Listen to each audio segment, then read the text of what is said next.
একদিন বাগদাদের শহর থেকে আবু সালেহ মুসার কাছে একটা জানাজার নামাজের দাওয়াত আসলো। ও আবু সালেহ মুসা, আমাদের বাগদাদ শহরে একটা লোক মারা গেছে, আপনি জানাজার নামাজ পড়াইবেন। আব্দুল কাদের জিলানী শুনছে, আল্লাহু আকবার।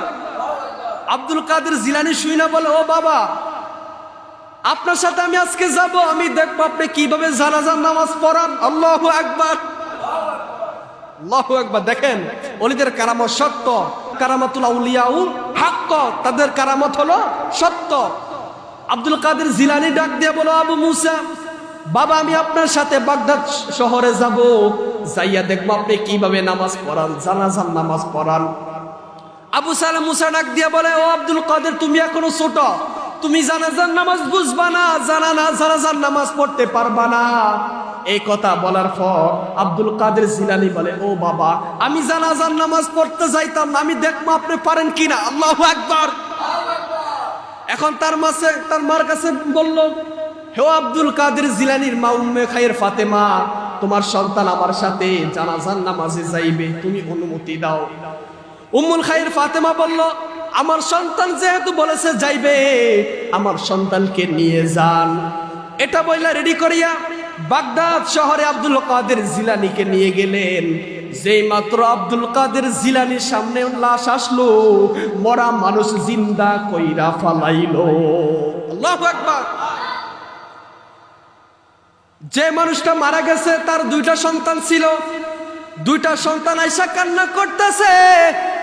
আব্দুল কাদের জিলানী তার বাবাকে বলো, আব্বা, আপনাকে আনছে ইমামতি করার জন্য। এখন যে দুইটা ছেলে কান্না করে, আপনার কি মায়া লাগে না? আল্লাহু আকবার। দেখেন ওলিদের কারামত সত্য। এ কথা বলার পর যে মাত্র বলছে, বাবা আপনার কি মায়া লাগে না? আবু সালেহ মুসা বলে, হে আব্দুল কাদের, বেশি বাড়াবাড়ি করিস না, তুই একবার আমাকে শরম দিয়েছস, জান্নাতি জাহান্নামী সিনাইয়া, এখন আবার আমাকে শরম দিবি। আল্লাহু আকবার। এ কথা বলার পর এখন আবু সালেহ মুসা বলে, আব্দুল কাদের, বেশি কথা বলিস না, চুপ করে দাঁড়াই থাক। আব্দুল কাদের বলে, বাবা, আপনি যদি মরা মানুষ জিন্দা না করতে পারেন, তাহলে আপনি কেন ইমাম হলেন? আল্লাহু আকবার। আব্দুল কাদের জিলানী বলে, আপনি যদি মরা মানুষে জিন্দা না করতে পারেন, তাহলে আপনি কি ইমাম সাহেব? সুবহানাল্লাহ কেতেন না? আব্দুল কাদের জিলানী আপনি ডাক দিয়া বলে, ও আব্দুল কাদের, তুই কি পারবি নি মরা মানুষ জিন্দা করতে? বলে, আল্লাহ, আপনি আমাকে একটু অনুমতি দেন। আল্লাহু আকবার।